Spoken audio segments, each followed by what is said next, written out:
रात के 1 बजे सड़क पर सन्नाटा पसरा हुआ था। मोहित जैसे तैसे उस डरावनी बस से उतरकर सड़क पर आया। हवा असामान्य रूप से ठंडी हो गई थी। पीछे मुड़कर उसने बस को देखा। दरवाजा अपने आप धीरे से बंद हो गया, जैसे कोई उसे देख रहा हो। मोहित के पैर कांप रहे थे। वो तेज तेज चलते हुए स्टैंड की लाइट वाले हिस्से तक पहुंचा और मोबाइल निकाला। नेटवर्क नहीं था। तभी पीछे से धीमी, बहुत धीमी फुसफुसाहट सुनाई दी। मोहित, सीट नंबर 13। मोहित का दिल जोर से धड़कने लगा। उसने पलट कर देखा, सड़क खाली थी। बस भी कहां गायब हो चुकी थी। बस कुछ पलों में वो घबरा गया। उसे अचानक याद आया, उसकी जेब में टिकट अभी भी था। कांपते हाथों से उसने टिकट निकाला। टिकट आधा जला हुआ था और उस पर लाल रंग से लिखा था, सीट नंबर 13, वापस मत देखना। मोहित वहीं ठिठक गया। उसके कानों में फिर वही आवाज गूंजी, तू उतर क्यों गया? सफर तो अभी शुरू हुआ है। इस बार आवाज एकदम उसके पीछे से आई थी। मोहित ने हिम्मत करके पीछे देखा। पीछे कोई नहीं था, लेकिन हवा में किसी के गहरे सांस लेने की आवाज साफ थी। उसी समय सड़क किनारे पुरानी टूटी दीवार पर कुछ हलचल हुई। दीवार जैसे अंदर से हिल रही हो, जैसे कोई अंदर से निकलना चाहता हो। दीवार में दरार से एक हाथ बाहर आया, नीला, लंबा और असामान्य। और धीरे धीरे एक चेहरा, जिसके होंठ हिल रहे थे, लेकिन आवाज दीवार के अंदर से आ रही थी, तू सीट 13 पर बैठा क्यों नहीं? मोहित चीखते हुए पीछे हट गया। वो भागने ही वाला था कि वही बस अचानक बिना आवाज के उसके सामने प्रकट हो गई। लाइट्स अपने आप जल उठी। दरवाजा खोलकर उसे अंदर आने का निमंत्रण देता हुआ। ड्राइवर की सीट पर वही काला साया बैठा था। इस बार उसकी आंखें चमक रही थीं और बस के अंदर से वही आवाज, सफर अधूरा छोड़ना मना है।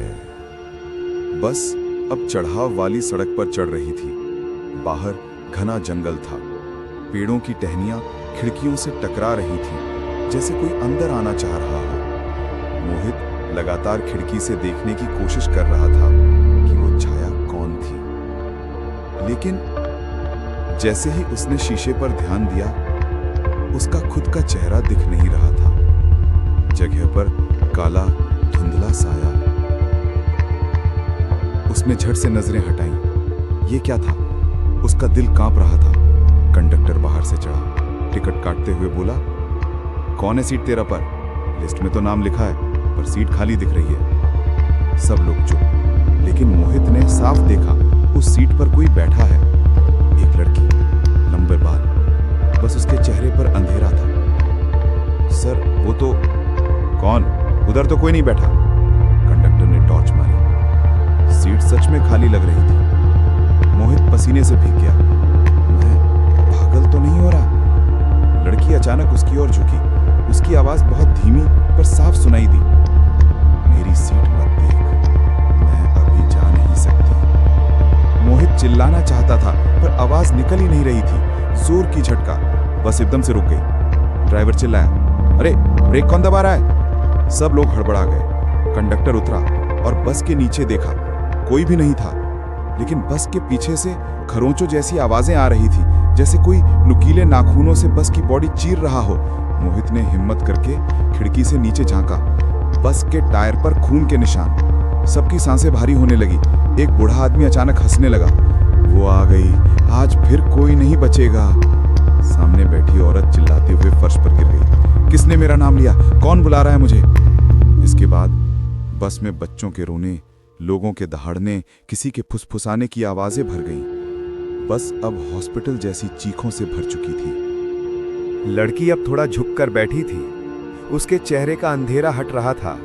वो धीरे धीरे रोशनी में दिखने लगी। वो रानी थी। हाँ, वही रानी जो उस कुएं के पास बेहोश मिली थी। मोहित का गला सूख गया। रानी, तुम यहाँ कैसे? रानी ने नीचे देखते हुए कहा, तुम सबको यहाँ नहीं आना चाहिए था। ये बस नहीं है मोहित। तो क्या है ये? मोहित कांपते हुए बोला। रानी की आंखें धीरे धीरे काली पड़ने लगी। ये रास्ता है 2 दुनियाओं के बीच का। पूरी बस खूब अंधेरे में डूब गई। केवल एक सीट 13 की लाइट जल रही थी। रानी खड़ी हो गई। उसके बाल खुद ब खुद उठ रहे थे। वो मोहित के पास आई। मुझे वहां जाने मत देना, मैं नहीं जाना चाहती, लेकिन वो मुझे बुला रहा है। कौन? मोहित चीखा। सीट 13 के पीछे गूंजती आवाज आई, शरद। मोहित की सांस रुक गई। शरद, वही आत्मा? अचानक बस चल पड़ी, बिना ड्राइवर के। स्टीयरिंग खुद ही घूम रहा था। सड़क की जगह अब घुमावदार काली सुरंग थी। सुरंग की दीवारों पर खून से लिखा था, जो यहां आया वापस नहीं लौटता। सीट 13 खाली मत छोड़ना, शरद वापस आएगा। सारे यात्री बेहोशी की हालत में, कुछ के शरीर अकड़ गए थे। मोहित उसे पकड़ता है। रानी, होश में आओ, देखो इधर। रानी ने कर्कश आवाज में कहा, वो मुझ में आ गया है, मैं अब नहीं हूं। मोहित पीछे हट गया।